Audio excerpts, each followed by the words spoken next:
Once known as the Valley of Heart's Delight, the Santa Clara Valley was a bucolic agrarian area known for its mild climate and blooming fruit trees. Until the 1960s, it was the largest fruit-producing and packing region in the world. Today, there are few reminders of the valley's sleepy farming past. Now dubbed Silicon Valley, it is home to many of the world's largest technology and social media companies, from Google and Facebook to Apple and Oracle, from Netflix and Cisco Systems to PayPal and Hewlett-Packard. It is the hub of a global industry that is transforming the economy, shaping our political discourse, and changing the very nature of our society. So what happened? How did this remarkable change take place?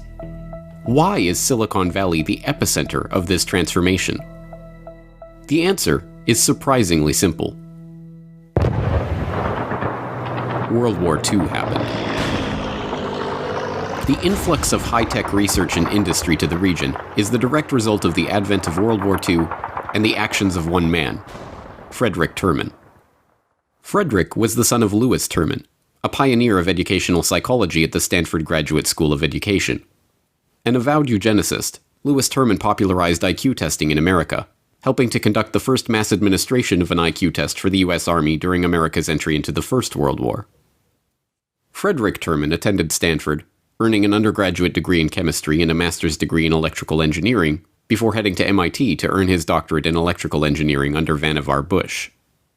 This connection came into play at the outbreak of World War II, when Bush, now heading up the U.S. Office of Research and Development, which managed nearly all research and development for the U.S. military during wartime, asked Terman to run the top-secret radio research laboratory at Harvard University.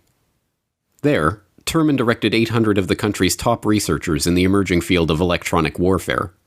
Their work included the development of some of the earliest signals intelligence and electronic intelligence equipment, including radar detectors, radar jammers, and aluminum chaff to be used as countermeasures against German anti-air defenses. The Valley as we know it today was born in the post-World War II era, when Terman returned to Stanford as Dean of the School of Engineering and set about transforming the school into the MIT of the West. Terman, with his war experience, decided to build Stanford into a center of excellence on microwaves and electronics, and he was the guy to do it. The Harvard Radio Research Lab was the pinnacle in the United States of every advanced microwave transmitter and receiver you could think of. And what he does is he recruits 11 former members of the Radio Research Lab and says, you know, we really don't have a lab, but congratulations, you're all now Stanford faculty. And they went, oh, great, thanks. They joined Stanford, and they set up their own lab, the Electronics Research Lab, for basic and unclassified research. And they get the Office of Naval Research to give them their first contract to actually fund, in the post-war, Stanford research into microwaves. By 1950, Terman turns Stanford's engineering department into the MIT of the West. Basically, by taking all the war, innovative R&D in microwaves, by moving it to Stanford, by taking the department heads and key staff. With the military research funds flowing into the region, Terman began transforming the San Francisco Bay Area into a high-tech research hotspot. In 1951, he spearheaded the creation of Stanford Industrial Park, now known as Stanford Research Park, a joint venture between Stanford and the city of Palo Alto to attract big technology corporations to the area. The park was a huge success, eventually luring Hewlett-Packard, General Electric, Kodak, and other important technology firms, and cementing Silicon Valley as a nexus between Stanford, big tech, and government-sponsored research. And this connection was not tangential. As researcher Steve Blank writes in his own history of Silicon Valley's military roots, during the 1950s, Fred Terman was an advisor to every major branch of the U.S. military. He was on the Army Signal Corps R&D Advisory Council, the Air Force Electronic Countermeasures Scientific Advisory Board, a trustee of the Institute of Defense Analysis, the Naval Research Advisory Committee, the Defense Science Board, and a consultant to the President's Science Advisory Committee. His commercial activities had him on the board of directors of HP, Watkins Johnson, Ampex, and director and vice chairman of SRI. It's amazing this guy ever slept.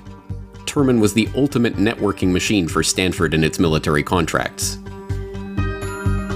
It is no secret that Silicon Valley has thrived since the very beginning on Pentagon research dollars and DoD connections. From William Shockley, a rabid eugenicist who spent World War II as director of Columbia University's Anti-Submarine Warfare Operations Group, and who is sometimes cited as Silicon Valley's other founding father for his work on silicon semiconductors, to the Stanford Research Institute, a key military contractor that had close ties to the Advanced Research Projects Agency. The U.S. Defense Department has had a key role in shaping the development of the region. The Stanford Research Institute was spearheaded by Terman and created by the trustees of Stanford University in 1946. From its inception, the SRI was instructed to avoid pursuing federal contracts that might embroil Stanford in political matters. But within 6 months, it had already broken this directive, pursuing contracts with the Office of Naval Intelligence. In the 1960s, at the same time that the Institute's Artificial Intelligence Center was creating Shaky, the first mobile robot that could reason about its surroundings. A feature of the intermediate level actions is their ability to recover from unforeseen accidents. Our gremlin, Charlie, symbolizes an agent of change unknown to Shaky. Shaky sensors tell him that the box has slipped off the push bar, but his cat whiskers tell him where the box is, so he can get behind it and resume pushing. SRI was targeted by Vietnam War protesters for its contract work with ARPA, the Pentagon arm devoted to developing cutting-edge technology. The pressure caused Stanford University to formally cut its ties with SRI in the 1970s, but the Institute's military-funded research did not stop there. The Stanford Research Institute was to become the second node in the ARPANET, the Pentagon-created packet switching network that gave birth to the modern-day Internet. The first message ever sent between two computers was sent on the ARPANET between a computer at UCLA and one at SRI. It was the head of ARPA's Command and Control Division, Robert Kahn, who set up the first experimental mobile network, known as PRNet, around Silicon Valley, and formed the initial satellite network, SatNet, that connected the early Internet internationally. In 1973, Kahn enlisted the help of Vint Cerf, an assistant professor at Stanford University, to develop, as a Department of Defense project, the TCP/IP protocol suite that would help make the Internet possible. In a recent panel discussion hosted by DARPA, the latest moniker for what was originally ARPA, Vint Cerf admitted that the entire ARPANET project was dictated by the Pentagon's needs for a command and control system that would be responsive to military requirements. The Internet was motivated by a belief that command and control could make use of computers in order to enable the Defense Department to use its resources better than an opponent. And in that particular case, Bob in particular started the program at DARPA in the early 1970s, realized that we had to have the computers in ships at sea and in aircraft and in mobile vehicles, and the ARPANET had only done dedicated fixed machines that were in air-conditioned rooms, connected together in roughly speaking dedicated telephone circuits. So you can't connect the tanks together with wires because they run over them and they break, and the airplanes will never make it off the ground. And, you can see all the problems. So this led to the need for mobile radio communication and satellite communication in a networked environment. Your question about global nature here is easily answered. At least I thought we were doing this for the Defense Department, which would have to operate everywhere in the world. And so it could not be a design that in some way was limited to CONUS, for example.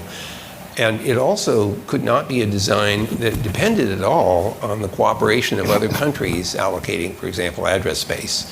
I mean, the sort of the silly model of this is if we use country codes to indicate different networks, different network identifiers, imagine that you've got to invade country B. And before you do that, you have to go and say, hi, we're going to invade your country in a couple of weeks, and we need some address space to run our command and control system. And it probably wasn't going to work. So we knew it had to be global in scope. One of the first demonstrations of the protocol, a 1977 test involving a van equipped with radio gear by SRI that is now dubbed the birth of the modern Internet, even simulated a mobile unit in the field, let's say in Europe, in the middle of some kind of action trying to communicate through a satellite network to the United States.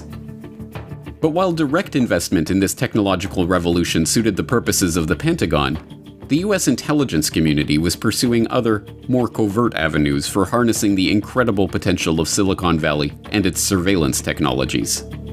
With the advent of the Cold War and the increased tensions between the US and the USSR in a new, highly technological game of spy versus spy, the funding for research and development of cutting-edge technology was placed under a cover of national security and classified. But in the early 1950s, the Korean War changes the game. Post-World War II, those who know your history, we basically demobilized our troops, mothballed our bombers and our fighters, and said we're going to enjoy just the post-war benefits. 1949, the Soviets explode their first nuclear weapon. The Cold War with the Korean War becomes hot. All of a sudden, the United States realizes that the world's changed again, and spook work comes to Stanford.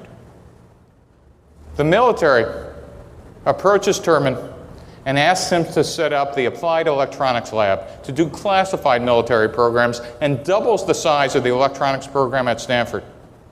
They said, well, we'll keep this separate from the unclassified electronics research lab, but for the first time, it made Stanford University a full partner with the military in government R&D.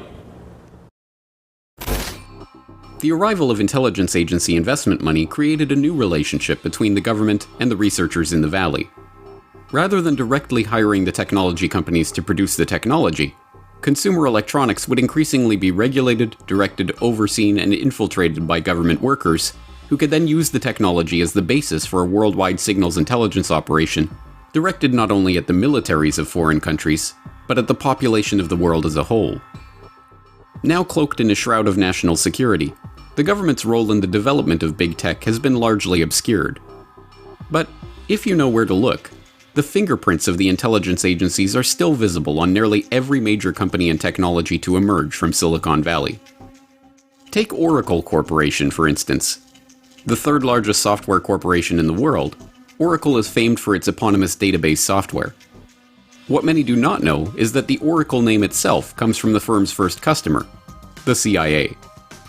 Project Oracle was the CIA codename for a giant relational database that was being constructed on contract by Ampex, a Silicon Valley firm. Assigned to the project were Larry Ellison, Bob Miner, and Ed Oates. Although Project Oracle was something of a disaster, it did lead Ellison and his partners to spin off Oracle Corporation, which to this day gets 25% of its business from government contracts. Or take Sun Microsystems. Founded in 1982, the Silicon Valley software and hardware giant's flagship Unix workstation, the Sun One, as Computer World explains, owes its origin rather directly to a half-dozen major technologies developed at multiple universities and companies, all funded by ARPA. Sun was acquired by Oracle in 2010 for $7.4 billion. But to an entire generation growing up today, this is ancient history. Sure, the intelligence agencies and the Defense Department were involved in the founding of these Silicon Valley stalwarts. But what about the Silicon Valley of today? What does this have to do with Google or Facebook or PayPal or the big tech giants that have become synonymous with computing in the age of the internet? The modern era of Silicon Valley began in the 1990s, when the advent of the World Wide Web brought the full potential of the computing revolution into homes across America and around the globe. This was the era of the dot-com bubble, when small startups with no business plan and no revenue could become million-dollar companies overnight. And behind it all, steering the revolution from the shadows, were the intelligence agencies who helped fund the core technologies and platforms of the modern internet. One of the first problems confronting early users of the web was how to search through the dizzying array of personal websites, corporate web pages, government sites, and other content that was coming online every day. In order for the web to turn from a playground for tech geeks and hobbyists into a ubiquitous communication tool, there would need to be a way to quickly sort through the vast amount of information available and return a relevant list of websites to lead users to useful information.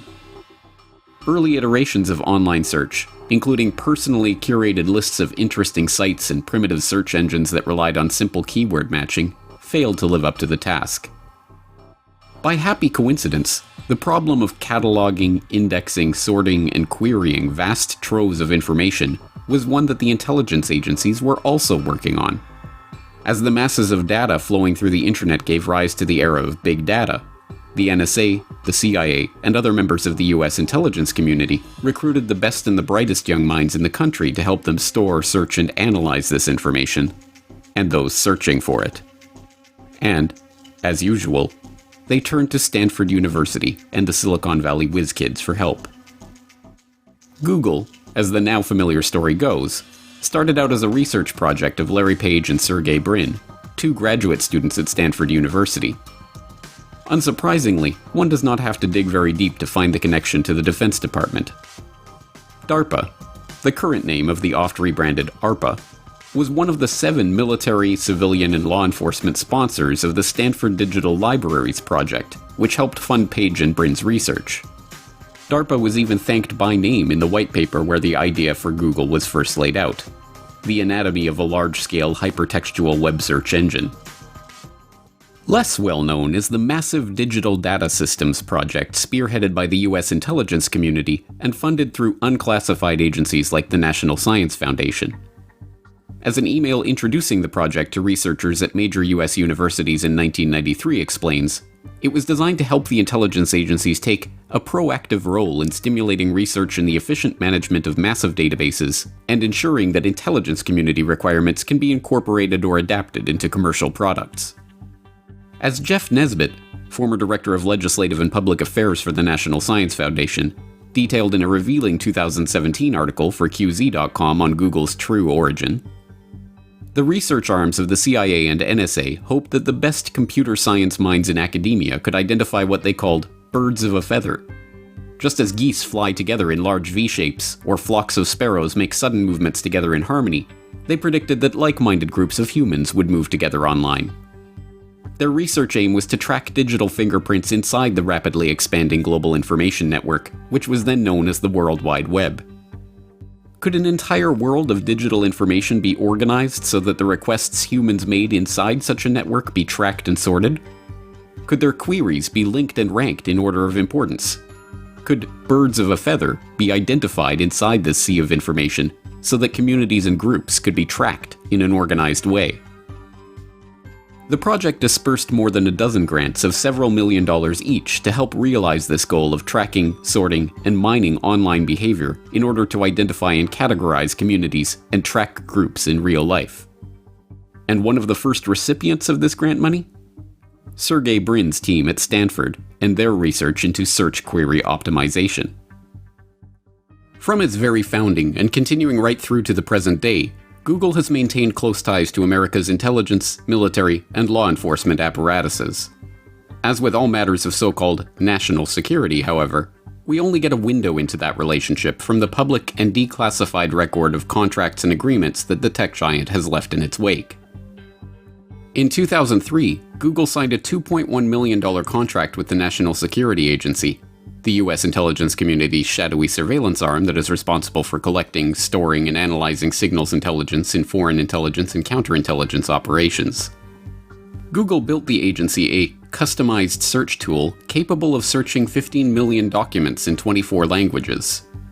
So important was this relationship to Google that when the contract expired in April 2004, they extended it for another year at no cost to the government.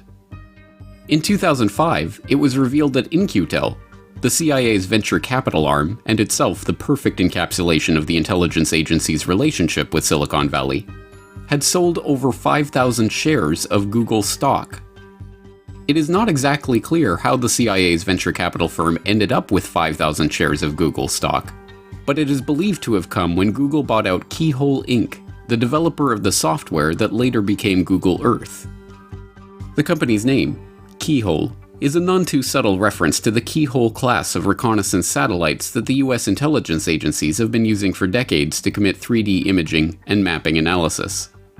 Keyhole Inc. worked closely with the US intelligence community and even bragged that its technology was being used by the Pentagon to support the invasion of Iraq.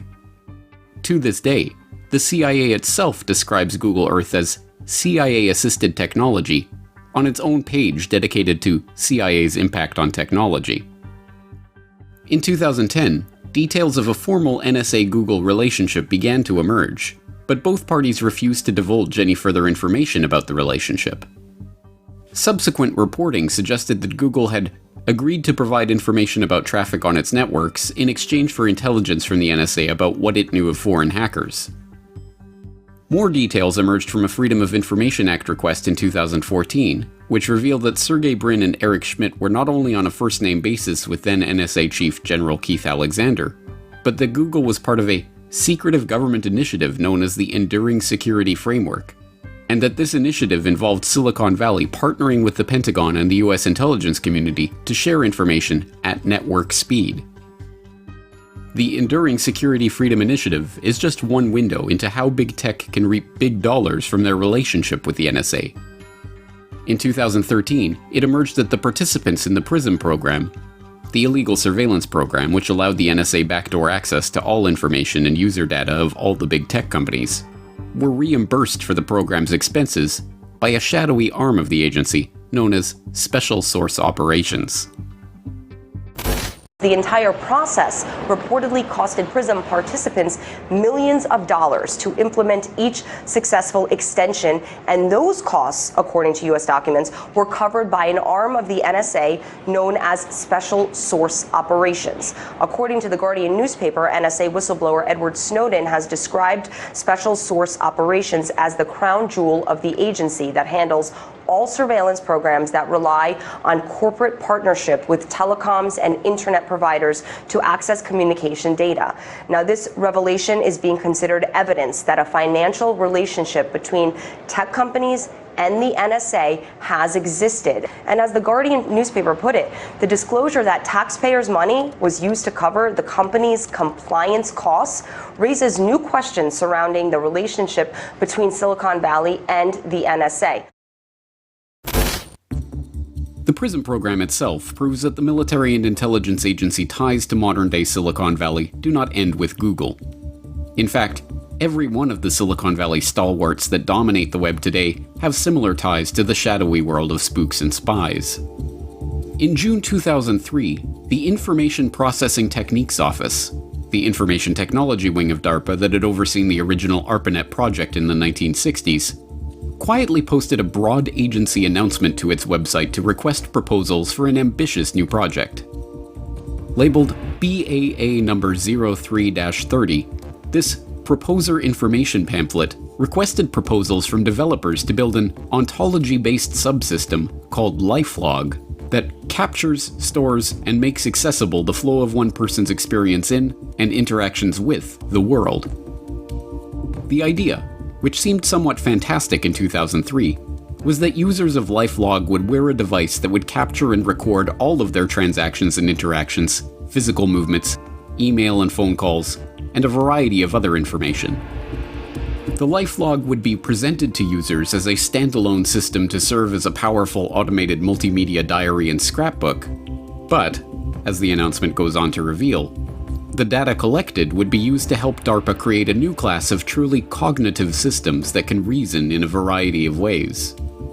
If it had gone ahead, LifeLog would have been a virtual diary of everywhere that its users went, everything they did, everyone they talked to, what they talked about, what they bought, what they saw and listened to, and what they planned to do in the future. It immediately drew criticism as an obvious attempt by the government to create a tool for profiling enemies of the state, and even supporters of the plan were forced to admit that LifeLog could raise eyebrows if DARPA didn't make it clear how privacy concerns would be met. But then, without explanation, the announcement was withdrawn and the project was dropped. DARPA spokesperson Jan Walker chalked the cancellation up to a change in priorities at the agency, but researchers close to the project admitted that they were baffled by the sudden stopping of the program. I am sure that such research will continue to be funded under some other title, wrote one MIT researcher whose colleague had spent weeks working on the proposal. I can't imagine DARPA dropping out of such a key research area. The cancellation of LifeLog was reported by Wired.com on February 4, 2004. That very same day, a Harvard undergrad named Mark Zuckerberg officially launched thefacebook.com, the first incarnation of Facebook, which collects vast amounts of data on its users, offering them the promise of a powerful automated multimedia diary and scrapbook, but, as has become more and more evident in recent years, using and selling that data for ulterior motives. But it is not just this interesting coincidence that connects Facebook to DARPA. Once again, the money that helped the Facebook go from a Harvard student project to a multi-billion user internet giant involved a relocation to Silicon Valley and copious injections of venture capital from intelligence-connected insiders. Facebook moved to Palo Alto, California in 2004 and received its first investment of $500,000 from Peter Thiel, co-founder of PayPal. But the real money, and the real interest in Facebook, arrived in 2005 in the form of a $12.7 million investment from Accel Partners, and an additional $1 million from Accel's Jim Breyer. Breyer, it turns out, had some interesting connections of his own. The first venture capital money totaled at $500,000 came to the Facebook from venture capitalist Peter Thiel, founder and former CEO of PayPal. He also serves on the board of radical conservative group Vanguard PAC. Further funding came in the form of $12.7 million from venture capital firm Accel Partners. Accel's manager, James Breyer, was former chair of the National Venture Capital Association. Breyer served on National Venture Capital Association's board with Gilman Louie, CEO of In-Q-Tel, a venture capital firm established by the Central Intelligence Agency in 1999. This firm works in various aspects of information technology and intelligence, including most notably, nurturing data mining technologies. Breyer has also served on the board of BBN Technologies, a research and development firm known for spearheading the ARPANET, or what we know today as the Internet. In October of 2004, Dr. Anita Jones climbed on board BBN along with Gilman Louie. But what is most interesting is Dr. Jones' experience prior to joining BBN. Jones herself served on the board of directors for In-Q-Tel and was previously the Director of Defense Research and Engineering for the U.S. Department of Defense. Her responsibilities included serving as an advisor to the Secretary of Defense and overseeing the Defense Advanced Research Projects Agency. This goes farther than just the initial appearances. DARPA shot to national fame in 2002 when knowledge of the existence of the Information Awareness Office came to light.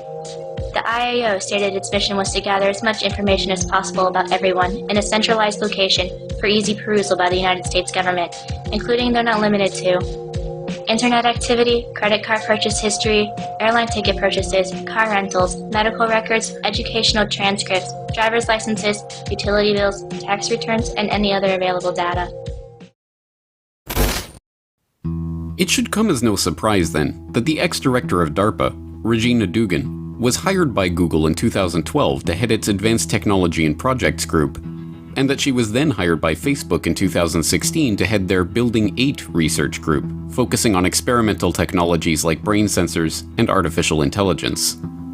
Nor is it a surprise to learn that DARPA is already working to weaponize Facebook's Oculus virtual reality technology for fighting cyber war. Nor is it a surprise that Facebook seed money investor Peter Thiel, co-founder of PayPal, developed Palantir, a data mining and analysis tool used by the NSA, FBI, CIA, and other intelligence, counterterrorism, and military agencies, from PayPal's own fraud detection algorithm. Or that In-Q-Tel was one of the first outside investors in the Palantir technology, which has gained notoriety in recent years for using war on terror tools to track American citizens. Nor is it a surprise to learn that Eric Schmidt, the former CEO of Google and current technical advisor to Google parent company Alphabet, is now the chairman of the Pentagon's Defense Innovation Board, which seeks to bring the efficiency and vision of Silicon Valley to the Defense Department's high-tech innovation initiatives. Nor is it surprising that Schmidt, in addition to being a member of the elitist Trilateral Commission, is on the steering committee of the Bilderberg Group, a cabal of financiers, industrialists, high-ranking public officials, military brass, and royalty that has been meeting annually in nearly total secrecy since 1954. Nor is it surprising that the Bilderberg Group now counts a number of Silicon Valley stalwarts among its ranks, from Schmidt and Thiel to Palantir CEO Alex Karp and former Electronic Frontiers Foundation chair Esther Dyson. In fact, it would be more surprising to find a major Silicon Valley company that was not connected to the US military or to the US intelligence agencies one way or another. This is not an accident of history or a mere coincidence. The very origins of the internet were in shadowy Pentagon programs for developing the perfect command and control technologies. From the earliest attempts to form electronic databases of information on counterinsurgents in Vietnam right through to today, this technology, as Yasha Levine, author of Surveillance Valey, The Secret Military History of the Internet, explains, was intended to be used as a tool of warfare against target populations. Well, to understand what the Internet is and what the Internet has become, you have to go back to the very beginning, back to the 1960s, when the Internet was being created by the Pentagon. Back then, America was a relatively new global empire, facing an increasingly chaotic and violent world. There was the Vietnam War, that was central, but the U.S. was facing insurgencies all around the world, from Latin America to Southeast Asia. It was also facing an increasingly volatile and violent domestic environment. You had the anti-war movement, you had militant black activism, you had groups like the Weather Underground that were setting out bombs seemingly daily in cities all across the country. You had race riots in major cities. And America's paranoid generals looked at this, right? And they saw a vast communist conspiracy, of course. They saw the Soviet Union expanding globally, underwriting insurgencies all around the world, backing countries that were opposed to America. At the same time, they were underwriting opposition movements in America. And they saw this as a new kind of war that was happening. This was not a war, this is not a traditional war that you could fight with traditional weapons. This is not a war that you could drop a nuke on. It was not a war that you could send a tank division into, because the combatants did not wear uniforms and they did not march in formation. They were part of the civilian population of the conflicts that they were taking part in. So it was a new kind of war, a new kind of an insurgency, a global insurgency. And in certain rarefied circles in the military, people who were familiar with the new kind of computer technology being developed, they believed that the only way to fight and win this new war was to develop new information weapons. Computer technology that could ingest data on people and political movements, that could combine opinion surveys, economic data, criminal histories, draft histories, photographs, telephone conversations intercepted by the security services, and put that all into databases that could allow analysts to perform sophisticated analysis on it and run predictive surveys. The idea was that you have to find out who the enemy is and isolate it from the general population, and then take that enemy out. And at the time, some even dreamed of one day creating a global system of management that could watch the world in real time and intercept threats before they happened, in much the same way that America's early warning radar defense system did for hostile aircraft. This is the general background from which the Internet emerged. Today, its counterinsurgency origins, the counterinsurgency origins of the Internet, have been obscured. They've been lost, for the most part. Very few histories even mention it even in a little bit. But at the time that it was being created in the 1960s, the origins of the Internet and the origins of this technology as a tool of surveillance and as a tool of control was very obvious to people back then. At the time, people did not see computers and computer networks as tools of liberation or utopian technologies. They saw them as tools of political and social control. And that specifically included the ARPANET, the network that would later grow into the Internet. The Internet was never intended as a tool of liberation.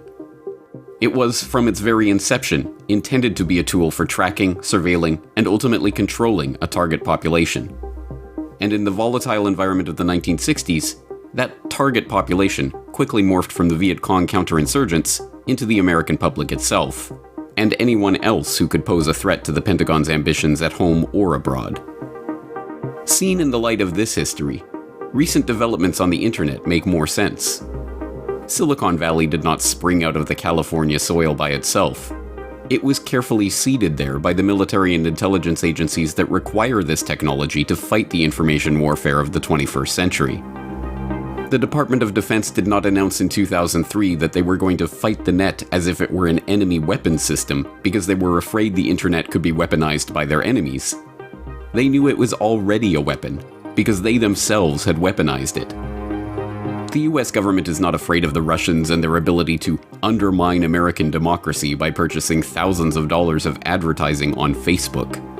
They were the ones who envisioned a lifelog system to observe and control the population in the first place. The Pentagon does not fret about the security vulnerabilities of the internet. It exploits those vulnerabilities to develop some of the most destructive cyber weapons yet unleashed, including the US Israeli-developed Stuxnet. And as the next generation of networking technologies threatens to add not just our Facebook data and our Google searches and our tweets and our purchases to the government's databases, but actually to connect every object in the world directly to those databases, the military is once again at the cutting edge of the next internet revolution. Internet of Things is penetrating an ever wider swath of daily life and the global economy. Our good friends and helpful proliferators of information at Wikipedia define the Internet of Things as the network of physical objects, things embedded with electronics, software, sensors, network connectivity, which enables these objects to collect and exchange data. Essentially, it allows objects to be sensed and controlled remotely, creating an integration between physical world and computer systems.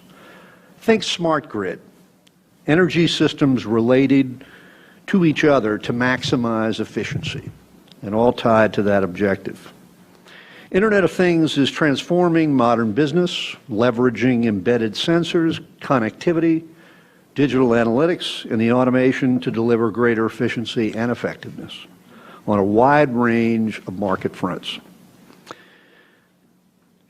The military has been a leader in developing many of the Internet of Things component technologies, but can do more to leverage the benefits of Internet of Things solutions. The broader national security establishment also faces unique challenges in adopting Internet of Things technologies ranging from security and mission assurance to infrastructure and cost constraints and cultural hurdles. Now, in September, just a couple of months ago, the CSIS Strategic Technologies Program released a report leveraging the Internet of Things for a more efficient and effective military, which outlines how the military can adopt lessons from the private sector to take advantage of these broader benefits of Internet of Things. From the earliest days of network computing, when the ARPANET was still just a twinkle in its engineers' eyes and famed ARPA computer scientist J.C.R. Licklider was writing memos to his colleagues in Palo Alto updating them on his vision for an intergalactic computer network, to today, when DARPA scientists are plotting military uses for the Internet of Things. The technology underpinning the US government's plan for full-spectrum dominance of the cyber world has advanced by leaps and bounds. But the vision itself remains the same. In this vision, every person is tracked, their conversations recorded, their purchases monitored, their social networks mapped, their habits studied, and, ultimately, their behaviors predicted, so that the Pentagon and the spies of Silicon Valley can better control the human population. And, with the advent of technologies that ensure that every item we own will be spying on us and broadcasting that data through networks that are compromised by the intelligence agencies, that vision is closer than ever to a reality. And there, helping that vision to come to reality, are the giants of big tech, who were founded, funded, aided, and, when needed, compromised by the spooks, spies, and soldiers who desire complete control over the cyber world. This is the secret of Silicon Valley. In a key sense, the big tech giants are the Pentagon and the intelligence community. The DoD and the intelligence agencies are the big tech giants. It was this way from the very dawn of modern computing, and it remains this way today. We should not be surprised that the world of the internet, the world bequeathed to us by the ARPANET, is increasingly looking like an always-on surveillance device. That was what it was intended to be. Yet the public, blissfully unaware of this reality, or willfully ignorant of it, continues to record their every move in their Facebook life log, flock like birds of a feather to ask their most intimate questions of Google, and feed their personal data into the gaping maw of the Prism beast.